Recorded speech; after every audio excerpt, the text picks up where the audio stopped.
ex-Menteri Pertanian, Syahrul Yassin Limpo, divonis 10 tahun penjara dalam kasus pemerasan dan gratifikasi di lingkungan Kementerian Pertanian. Selain itu, SYL juga dihukum membayar denda 300 juta rupiah dalam perkara ini. Apabila denda tidak dibayar, maka diganti dengan 4 bulan kurungan.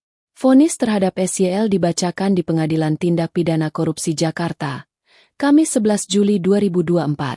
Mengadili, menjatuhkan pidana terhadap terdakwa Syahrul Yassin Limpo dengan pidana penjara selama 10 tahun, ujar Hakim Ketua, Rianto Adam Pontoh.